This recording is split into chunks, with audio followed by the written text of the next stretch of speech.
the 13th of November 2025. Today's topic is how not to pervert forgiveness. Our text today is taken from Ezra chapter 10 verses 6 to 8. Then Ezra rose up from before the house of God and went into the chamber of Johanan the son of Eliashib. And when he came thither, he did eat no bread nor drink water, for he mourned because of the transgression of them that had been carried away. And they made proclamation throughout Judah and Jerusalem unto all the children of the captivity, that they should gather themselves together unto Jerusalem.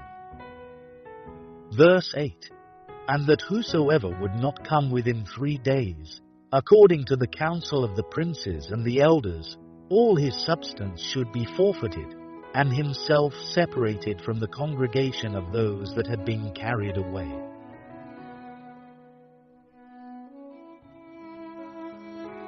Key verse, Ezra chapter 10 verse 6.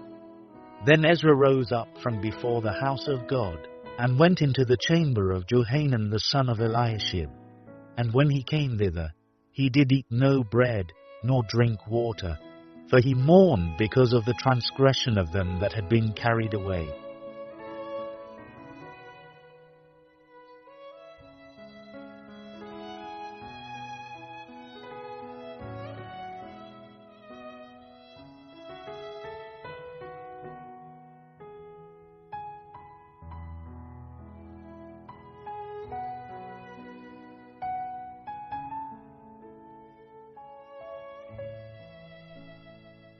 People often forget the cost of forgiveness. Consequently, they treat sin with levity. But with God, sin is serious, and He deals with it seriously. The cross is an awful reminder of what it cost God to procure forgiveness for mankind.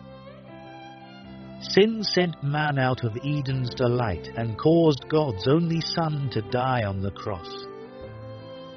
So, don't ever trivialize sin or pervert God's forgiveness.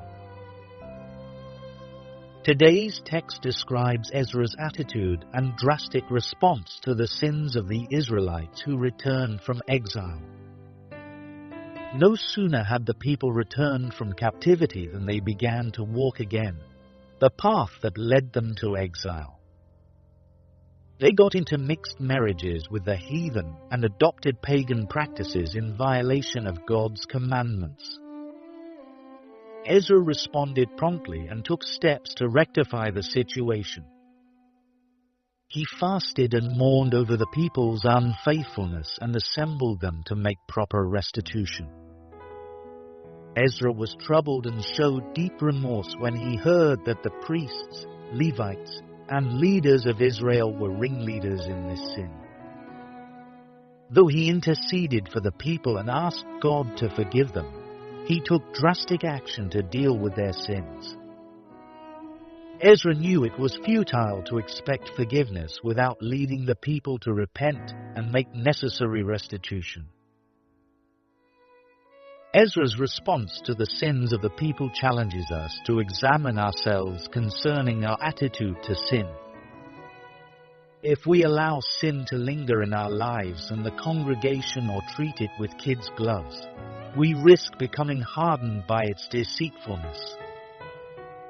Before long, we may begin to tolerate and make excuses for evil.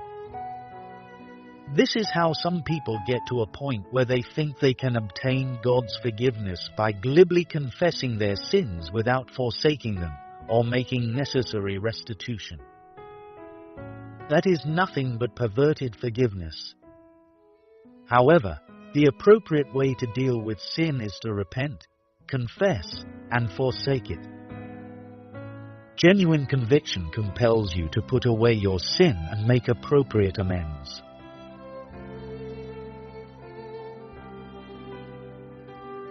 Thought for the day.